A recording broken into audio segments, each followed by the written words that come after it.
Okay, I'm going to talk about bonds and bonds evaluations.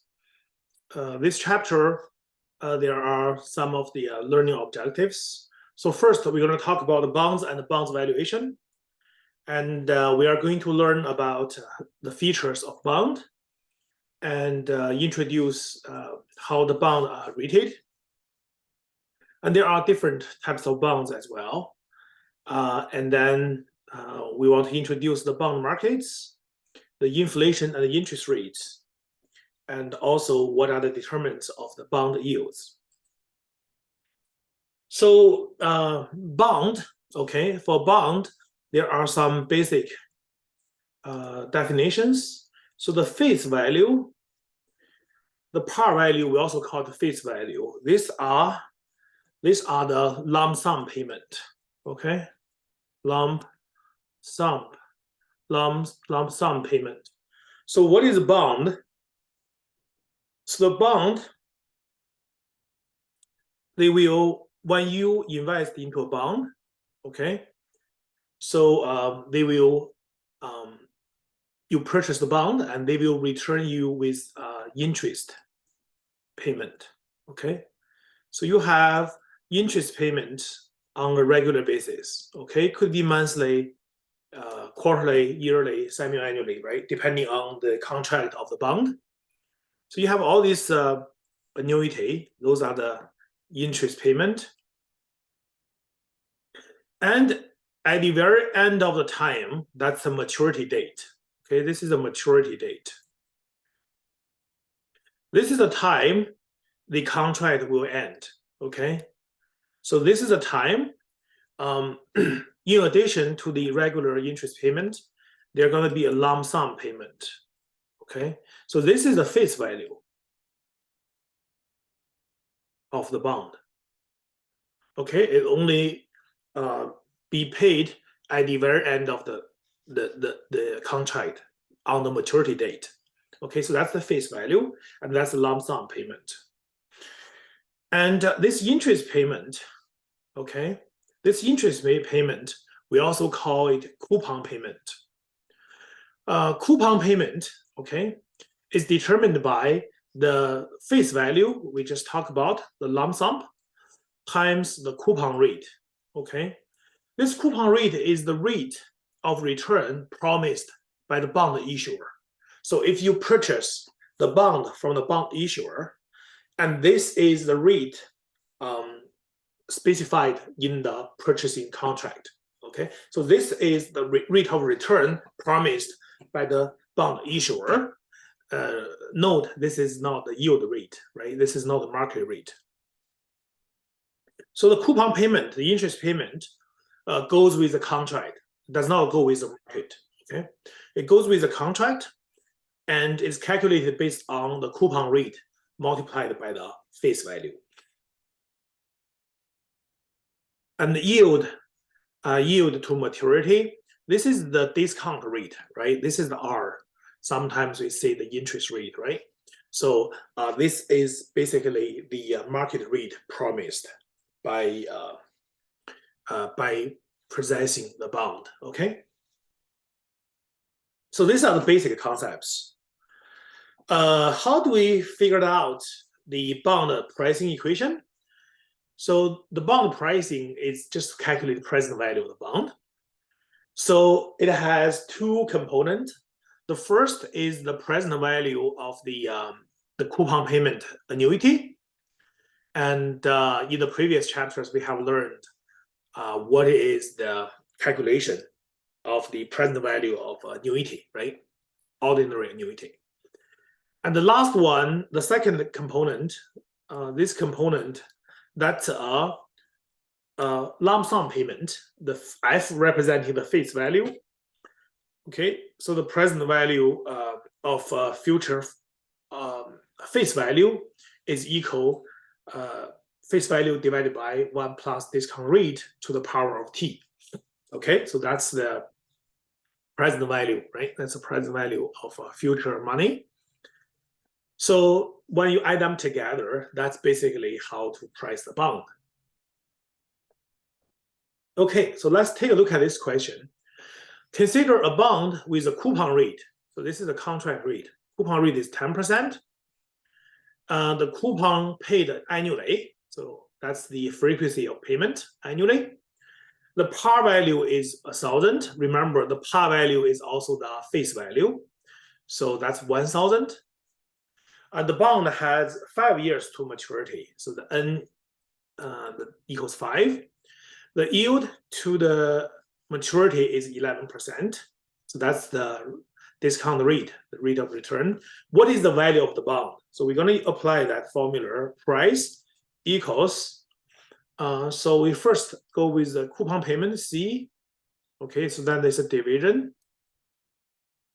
And at the bottom, it's R, the discount rate, plus 1 minus. So here is a division, 1 plus R to the power T. So that's the for the present value of the annuity of the coupon payment, and plus the par values present value divided by 1 plus R to the power T.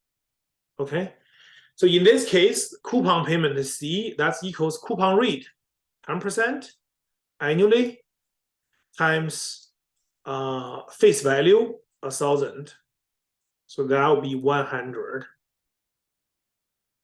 My R is the yield to maturity, YTM, which is the 11%.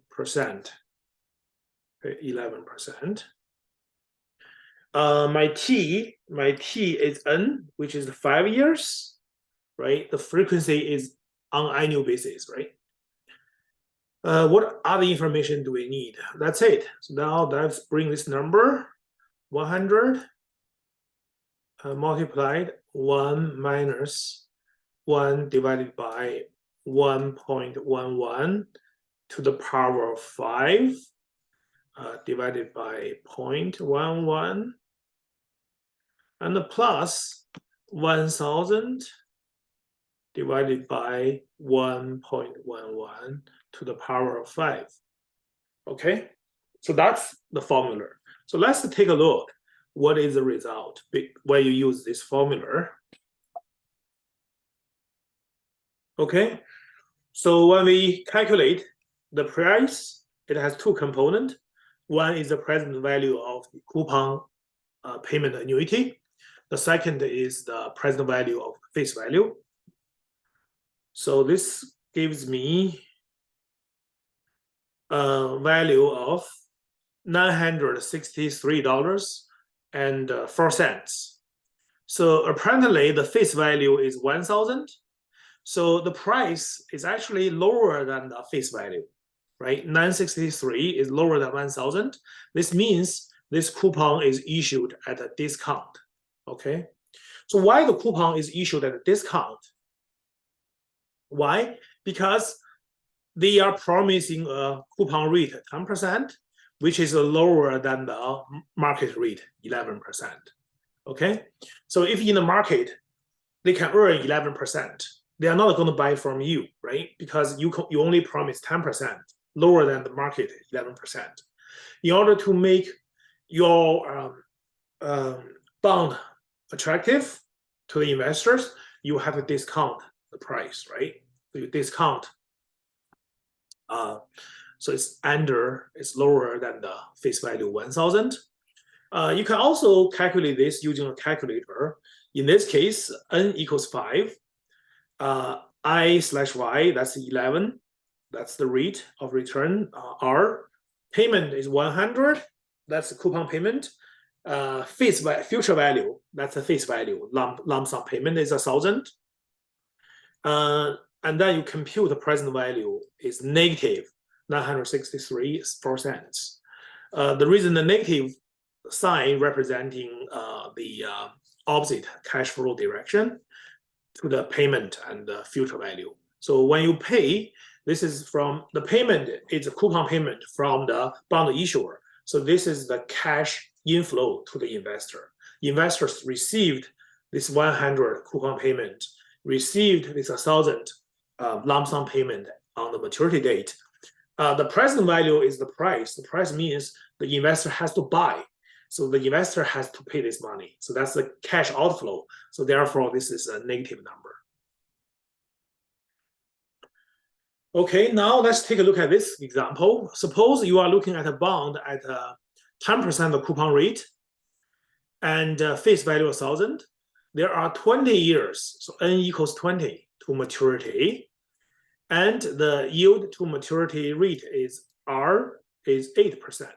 So what is the value of the bond?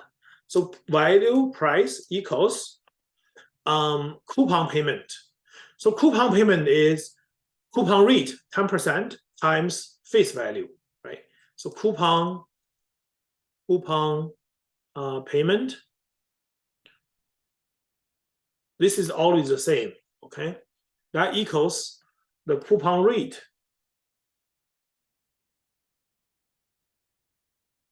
multiplied by the face value. So in this case, the coupon rate is 10%. The face value is 1,000. So your coupon payment is $100. 10% times 1,000. So here is 100. And now you have a bracket and it's a division. So on the bottom, that's R, that's a discount rate, which is 0.08. So that's 8%. Here is 1 minus, and that's another division, 1 plus R, 1.08 to the power of N20. And then plus face value, 1,000 divided by 1.08 to the power of 20. So make sure don't be confused, right? Don't use 10%. 10% is coupon rate. So that 10% helps determine this coupon payment, $100, okay? So when you do the calculation, this R is the yield to maturity, that's 8%, okay? So let's take a look. What do we get here? Okay, so we lay down the formula. So the result is $1,196.33. So that's more than $1,000 face value. So we're saying this is a premium. So this bond is issued at a premium. Why? Because the bond issuer is issuing at 10%. The market only gave 8%. So the bond issuer promised higher return rate than the market, 10% versus 8%. So therefore, people will all want to buy from the bond issuer. So therefore, the price is higher, okay?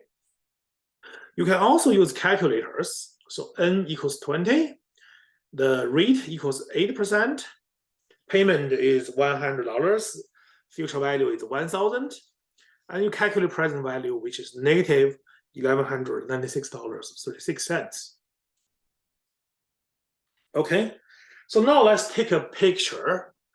Let's take a look at a picture.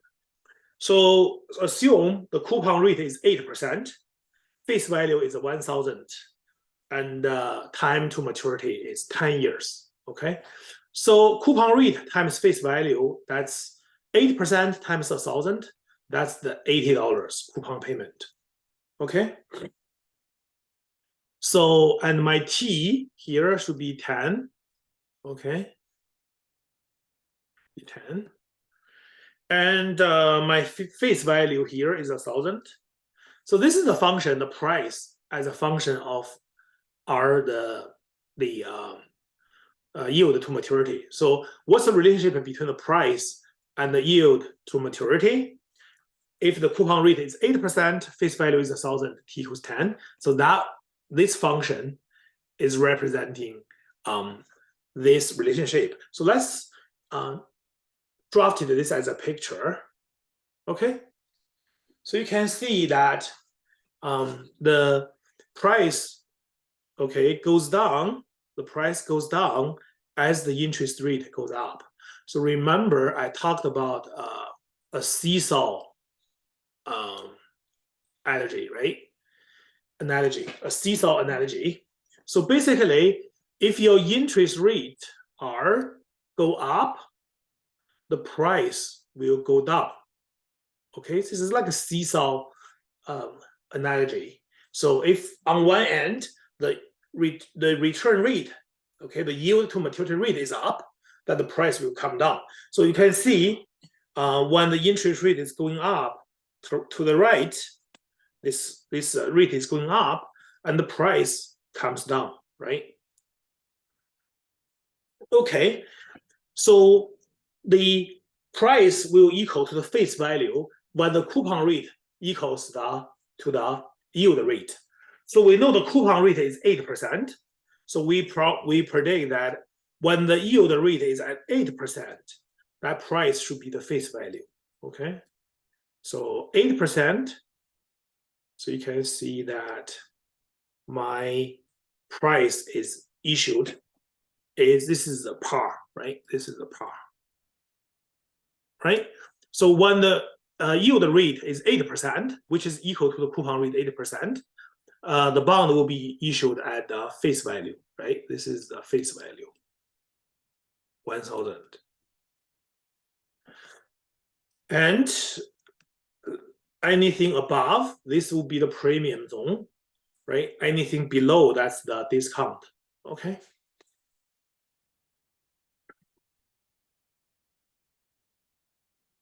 Okay, so how can you make that chart? So basically what I did is I was using this price function, the present value function. So the present value function has a rate, that's the yield rate, and number of the years to maturity. And when you enter payment, you enter negative payment. So that's negative 80. And here is the negative 1,000. And this type 0 here, that's representing ordinary annuity. Okay? And the rate is R, okay, and the price. So therefore, I'm able to use this Excel function to calculate the price corresponding to each rate, each yield rate, and I can draft this picture. Okay, so this is this one, how we got this picture. Let's take a look again. The semi-annual coupons, semi-annual coupons. Okay, semi-annual coupons. Most bond in Canada makes coupon payment semi-annually. So every 6 months, you are going to receive the coupon payments twice a year, right? Suppose you have an 8% semi-annual pay bond with a face value of 1,000 that matures in 7 years, okay? If the yield is 10%, what is the price of this bond? What is the price of this bond? So we have to be careful now in terms of N, okay?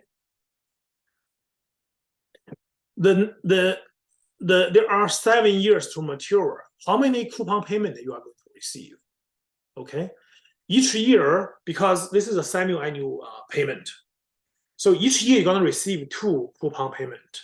So in 7 years, you are going to receive 14 coupon payment. That is the N. That's the N. Okay, so basically, we have to calculate everything based on semi-annually, right? Based on semi-annually. So now we know the N, okay? Semi-annually is 14, the number of N. This rate, 8%, this is the annual percentage rate. So I need to calculate what is the semi-annual interest rate. So that will be 8% divided by 2. That's the 4%. Okay? And here, the yield rate. This 10% is also an annual percentage rate. We want to know what is the rate yield rate for semi-annually rate. So that will be 10% divided by 2, so which is 5%. Okay. So now let's take a look at this formula. So the coupon rate, we are using the semi-annually coupon rate, which is 4% times face value, 1,000. So that's the $40 here. Okay, the coupon payment. And this 5%, remember, the annual yield rate is 10%, but we want to know the semi-annual yield rate. So you divide by 2. That's this 5%, 0.005. And here, the t, the number of the time intervals. Okay, so there are 7 years, but we want to know, right, how many number of payments. You have time 2 because there are 2 payments each year. So that's 14. Okay, so now when you bring all these numbers into this equation, you figured out the price should be $901.01. If you use a calculator, payment is 40, n equals 14, I/y equals 5, future value is 1,000, compute the present value. Okay, now let's talk about interest rate risk. When you purchase a bond, okay, that's an investment and you bear a risk. So what is that risk? The risk is the bond price may change as a result of the changes in the interest rate, right? That's called interest rate risk. If the interest rate changes, your bond price will change, right? That's a risk. Okay, so basically, interest rate risk arises from fluctuating interest rate. Okay, so there are 2 things determine how sensitive a bond will be to the interest risk. The first one would be the time to maturity. In this case, it's a T. Okay, that would be the T. Okay, so when everything is equal, the longer time to maturity, the greater the interest rate risk, right? The greater the interest rate. That's the first one. The second one is coupon rate. When all the other things equal, the lower the coupon rate is, the greater the interest rate risk is. Okay, so let's see the first one. Okay, so time to maturity. Okay, when all the other things equal, the longer the time to maturity, the greater the interest rate risk is. Okay, so let's take a look at this. So when the interest rate equals 10%, which is the same as the coupon rate, the bond price will be $1,000, right? Now my question is, if the interest rate reduced by 5%, okay, how does the price change? Okay, so we can see that the blue line is a 1-year bond, T equals 1, okay? The green line, the green curve, that is a 30 years bond, T equals 30, okay? So when the interest rate reduced by 5%, if you take a look at the blue line, okay, the price increased only $47.62. Okay, but this is for the 1-year bond. But for the 30-year bond, when you change the interest rate for the same 5%, that change is $768.62. So isn't that crazy? You can see that when interest rate change by the same percentage, reduced by 5%, the price change is quite different. For T is smaller, okay, that change is lower. So therefore, when you say interest rate risk, what is the risk? Risk is actually how volatile that price is, right? If the price has a higher volatility, right, that means the interest rate is higher, right? If it's swing really high and swing really low, these high lows, right? This would be the spread, right? The spread of the price change for the same interest rate change. If the spread is higher, that means it's more risky, right? So, for example, we learn about, you all know about the cryptocurrency, right? So the cryptocurrency, you know, it's a very risky investment, right? How do you know that? Because the price change, right? The price can go from 20,000 up to 60,000, right? But now it comes down, right, under 20,000.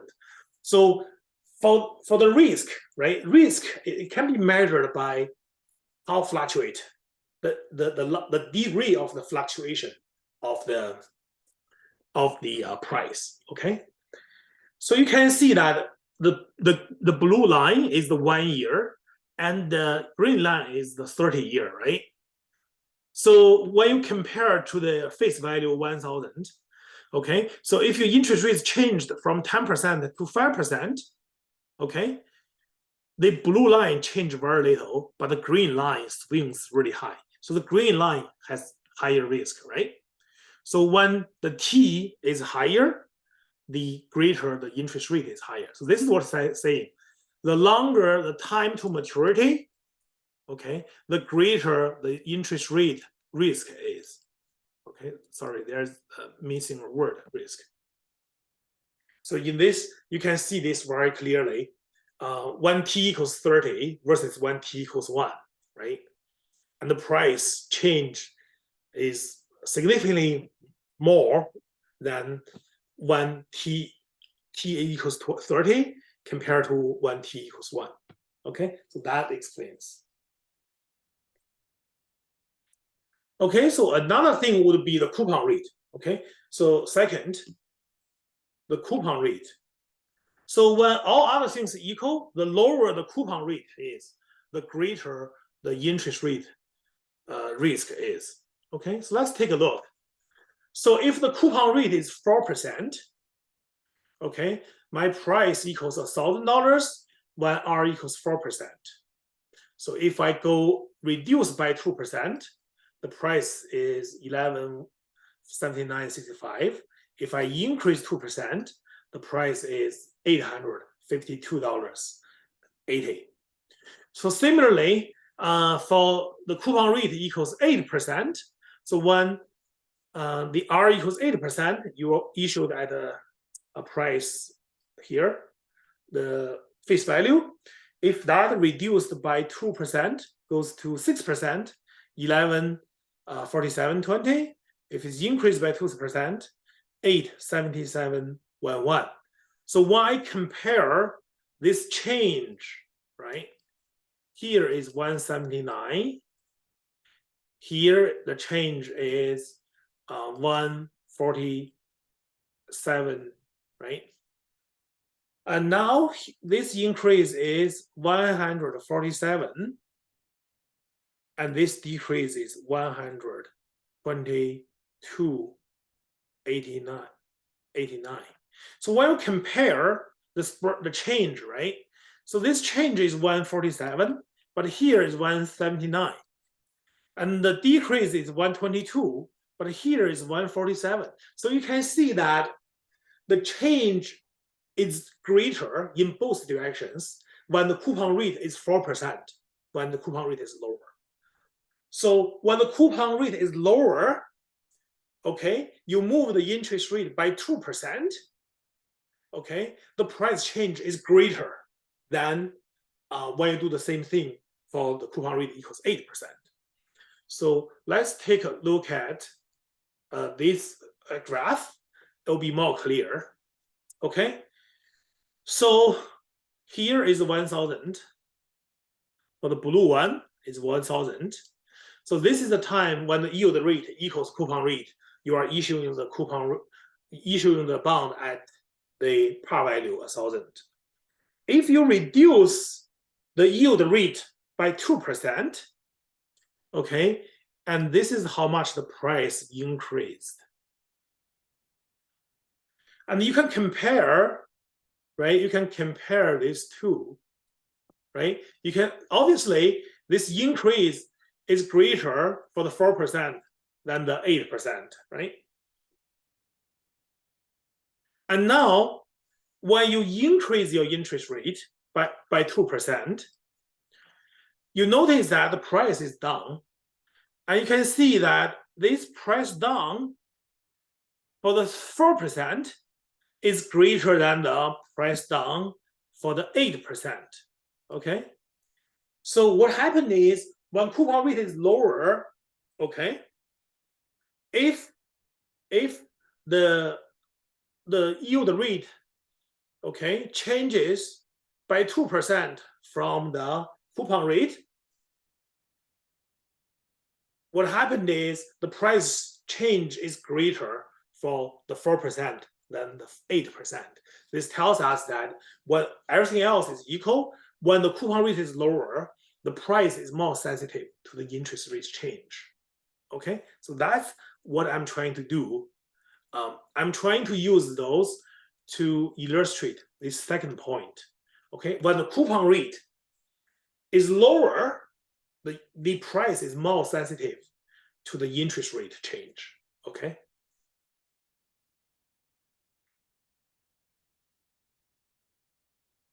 Okay, so computing the yield rate, right? Computing to the yield rate. The yield rate is the rate implied by the current bond price. So basically, if you know the current bond price, you can calculate backward to figure out what is the yield rate. Okay, so if you don't have a financial calculator, you will have to plug in different yield rate and give it a try and see how that price close to the current price. So within the trial and error approach, you may eventually identify what is the input rate. Okay. If you have a financial calculator, you can just plug in all these numbers. But it's really important that you remember the sign convention. Make sure the cash flows for the payment and the future value, face value, are the opposite to the cash flow of the present value, the price. And in chapter 6, I also talked about you can use Excel function. In Excel document, you can use a goal-seek analysis to save you some time to figure out what is the rate implied by the current bond price. Okay?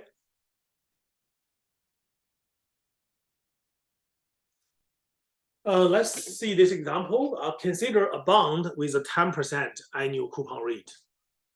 15 years to maturity and the par value of 1,000.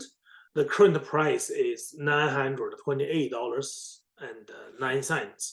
So if I were you, when I use a financial calculator, I will go the current price, present value, current price is negative 928 and 09. And the payment, the coupon payment, 10% times 1,000, so that will be 100. And the future value, that's the face value, will be 1,000.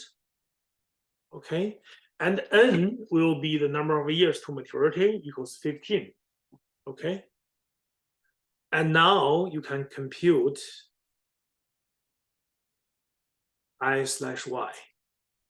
The question is, will this be more or less than 10%, right? So we can see here the price is $928.09. That's lower than $1,000 face value, right?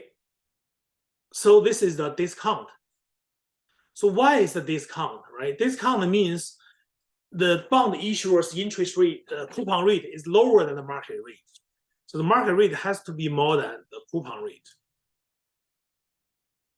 right? Because the bond issuer promising the coupon rate, if that's lower than the market rate, they have to discount the price to attract investors.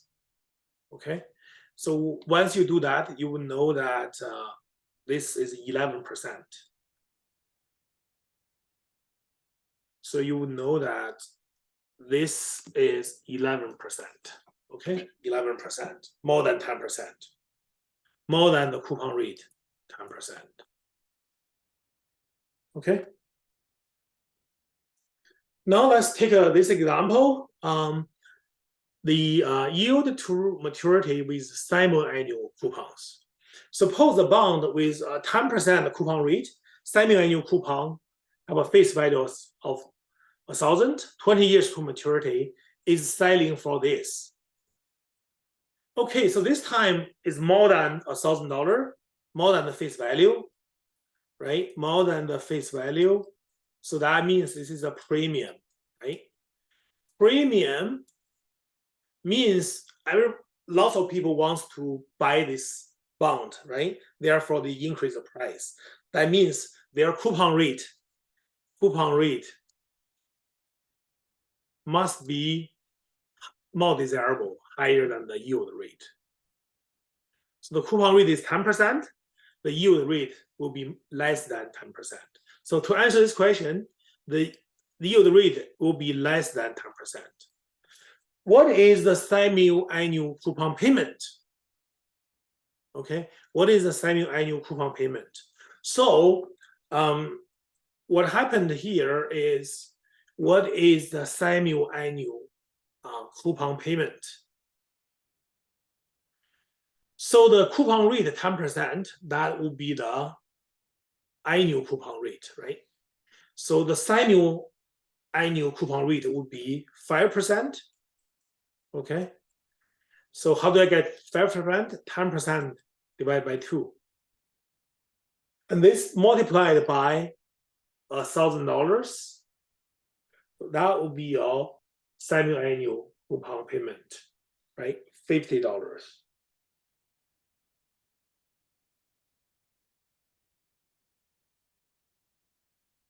Okay.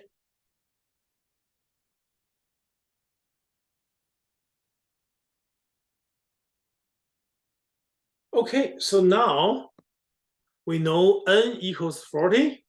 Why? 20 years semi-annually times 2. So that's the 40.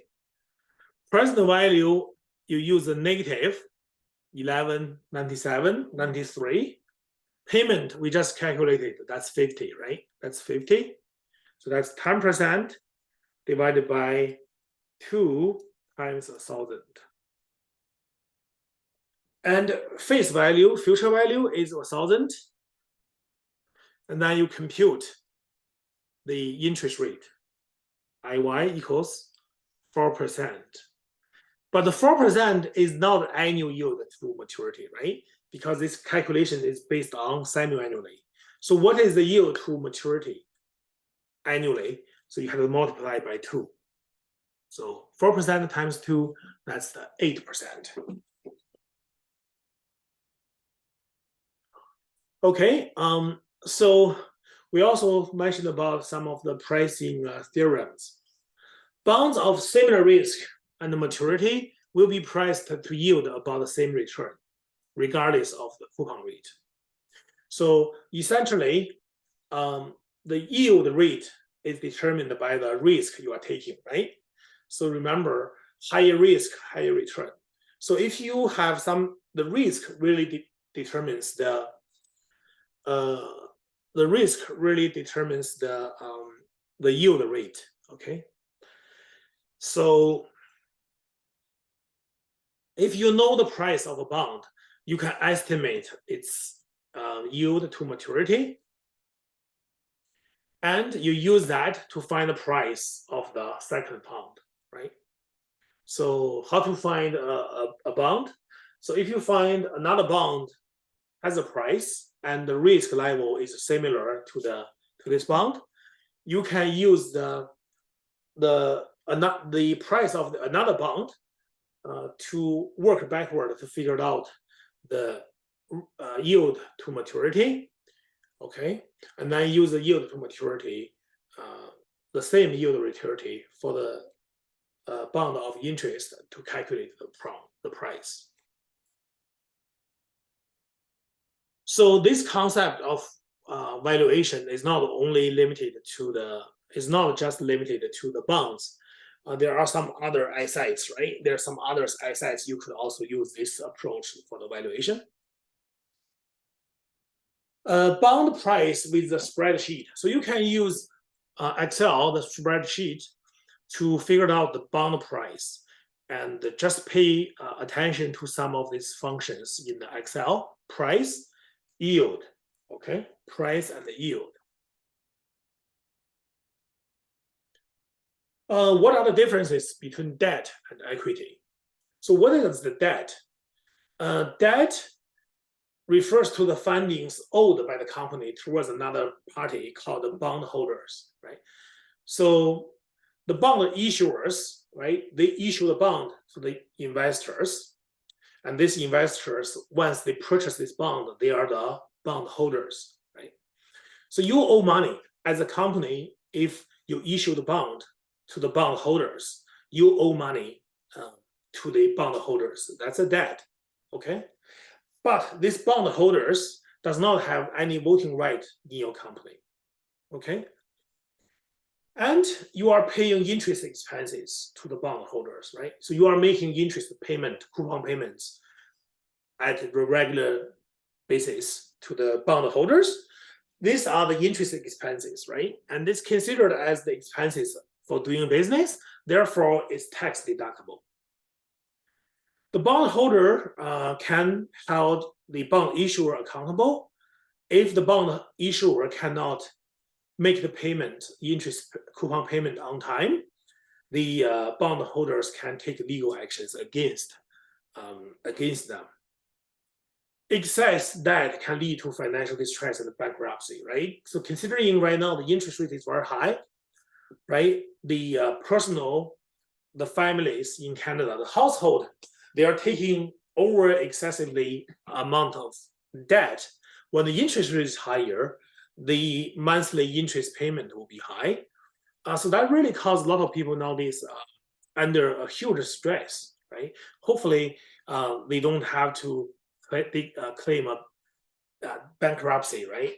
And hopefully, the inflation will be subdued, and the Bank of Canada can go into the different direction, can start reducing the interest rate. Equity, what is equity? Equity refers to ownership interest, okay? So the common stockholders, they have the voting right. They can vote to elect the board of directors that in charge, right? When you give money to the shareholders from the company in the form of dividend, the dividend are not considered as a business expenses. Therefore, they are not tax deductible. And the company do not have the liability for issuing dividend unless the board has declared the dividend, okay? So if there's no dividend declaration, the shareholders cannot take legal actions against the company for not receiving dividend. The bond indenture. So the bond indenture is the contract between the company and the bondholder. It can include different type of informations. What are the basic terms of bond, coupon rate, number of years to maturity, okay? The payment frequencies, semi-annually, monthly, quarterly, the total amount of bond issued, okay? How many bonds are issued, and a description of property used as a security if applicable, right? So, you borrowed money as a company, borrowed money from the investors. Do you have any securities? Sinking fund provisions, call provisions, and details of protective covenant, right? So protected covenant means that you cannot get too much debt, right? So for example, one of the key information would be the debt to equity ratio, right? So in the covenant, they don't want your debt to equity issue to go over more than a number, right? Because when a company start borrowing money, lots of money from everywhere, right? The risk is very high that the company will be bankrupted, and these potential creditors, lenders will never get back their money. So therefore, they may have a protective covenant. So for example, if you debt to equity ratio is 2, more than 2, the bank can be triggered to immediately claim back all the principal, all the money, all the loans outstanding, right? So they could have some protective covenants to kind of to keep that the risk of the loan at default, right? Defaulting loan at low level. Bond classifications, okay. You could have registered versus bearer forms. The security, we use the term collaterals. Collaterals are secured by financial securities. So basically, you want to get a loan, right? I want to really make sure that we can pay back the loan, right? If the company issued a bond to the investors want to be comfortable with the level of the risk they are taking. So they'll be saying, if you cannot pay back the loan, do you have any assets they can claim? Those are the, if those assets are financial securities, those are called collaterals. If you have real properties, land, buildings, okay, those are called mortgage, okay. If the debt is unsecured, the original maturity is 10 years or longer, that's called debentures. If the debt is unsecured with original maturity less than 10 years, that's the notes, okay? Bond classifications. So you have call provisions. So basically the company can call to redeem those bond the bond investment. So the concept would be the call premium, right? The call premium. So if the company wants to enjoy that option, right? You want to pay off all this bond at the time you want by simply calling, then it's a benefit to you, right? So basically, you have to pay the investors a premium, the call premium. Deferred call protected, Canada Plus call. Protective covenant can have 2 types: the negative covenants and positive covenants. For these kind of things that you can just read from the textbook, you will get a good understanding about it. Bond characteristics and required return. The coupon rate depends on the risk characteristics of the bond when issued. Okay, so the coupon rate is basically, related to the risk. Okay, the risk of the bond when the bond is first issued. Okay, which bond will have the higher coupon or else equal? Okay, higher coupon. So secured debt versus a debenture. Debenture is unsecured debt, right? So secured debt exposes the lower interest, lower risk to the investor than the debenture, right? So therefore, you say secured debt has lower risk, right? So therefore, the coupon rate, low risk, low return, coupon rate will be lower, okay? Subordinate debenture versus a senior debt, okay? A bond with a sinking fund versus one without. A callable bond versus a non-callable bond. So a callable bond, okay, so basically it's to the if the bond is callable, it's to the benefit of the bond issuer.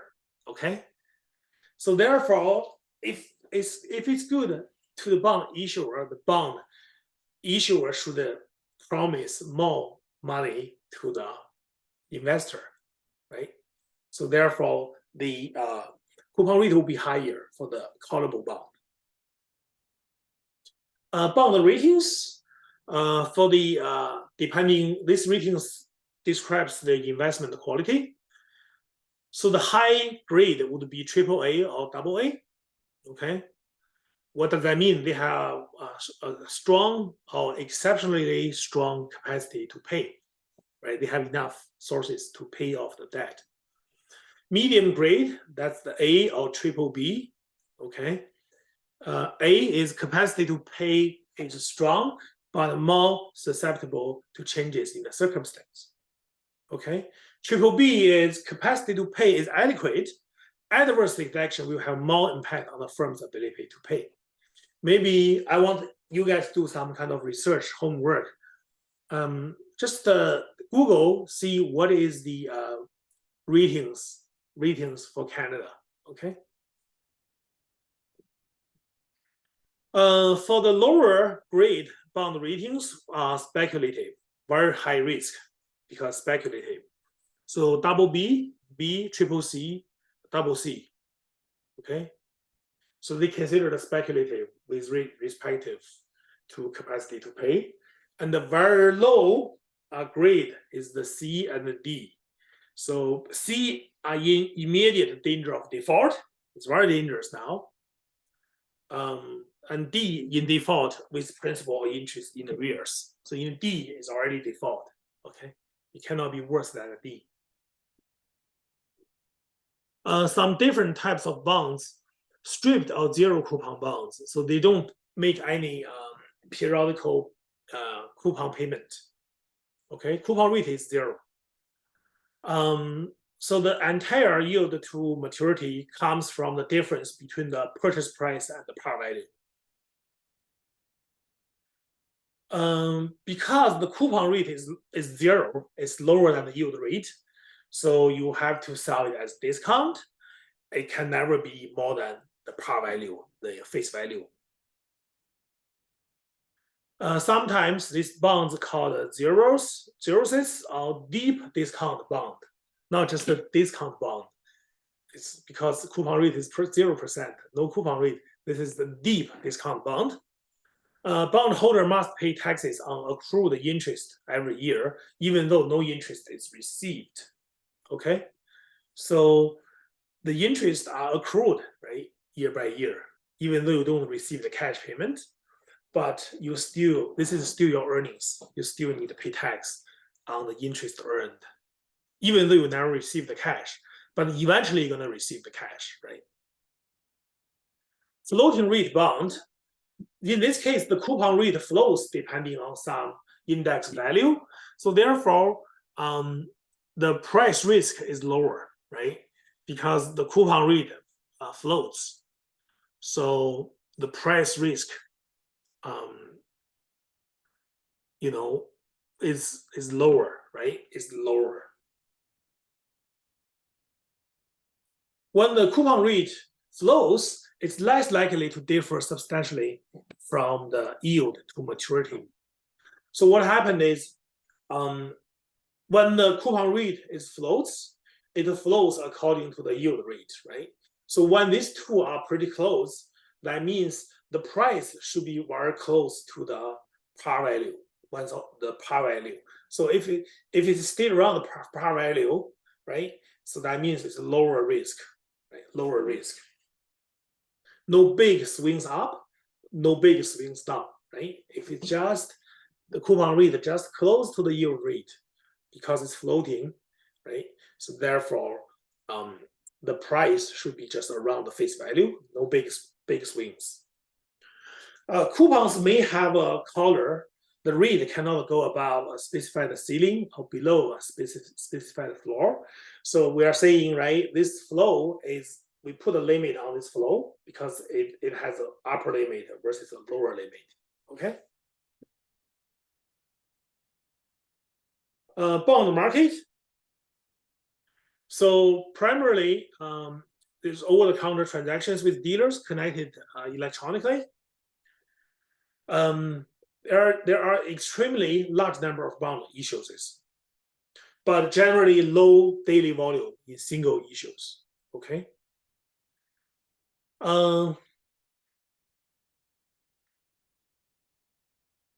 When there are low trading volumes, what happened is the pricing, right? The pricing is hard to get, right? The pricing is hard to get. Okay. This table shows that the bond quotation and the price. What is the price? Okay. And what is the yield rate? What is the price and what is the yield rate?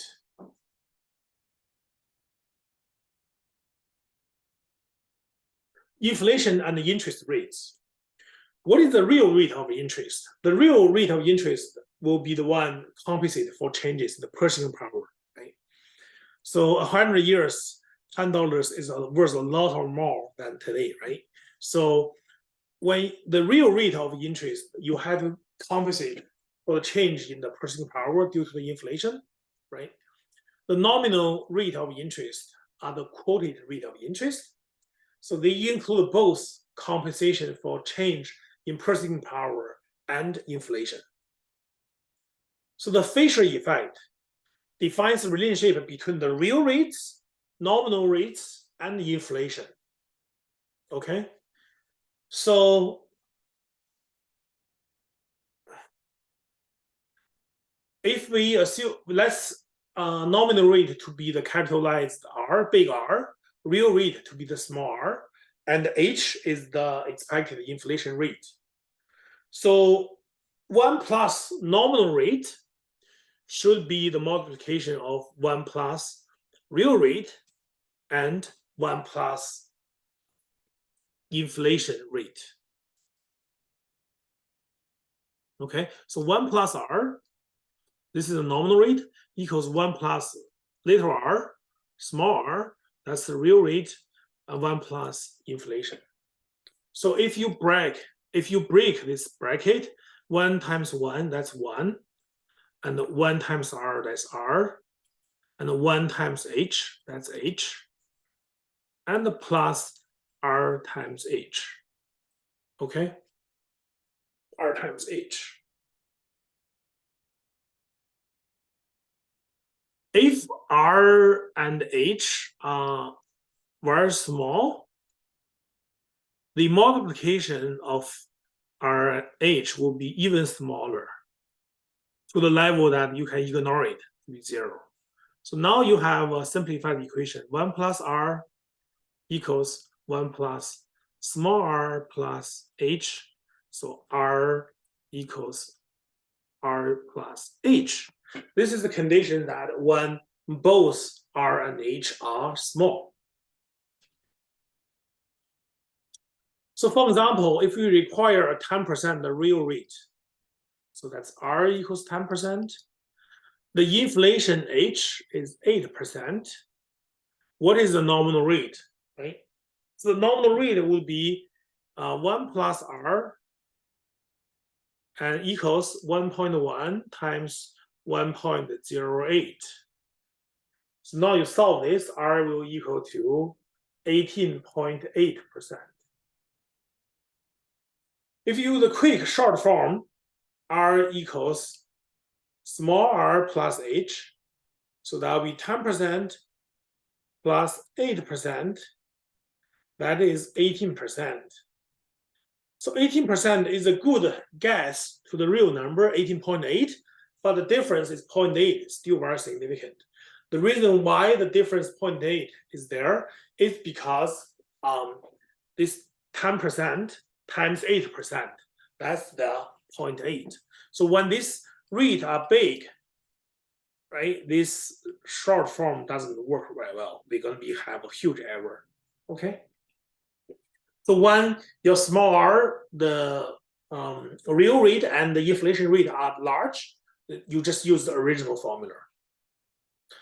Since the real return expected inflation are relatively high, there's a significant difference between the actual facial effect and the approximation.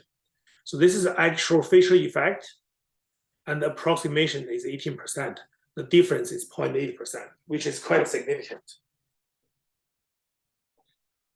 Term structure of interest rate.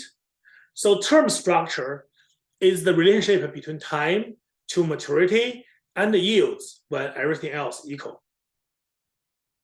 Okay, so it's important to realize that the effect of default risk, the different coupons has been put out. Okay, the yield curve can be seen in a graphical representation.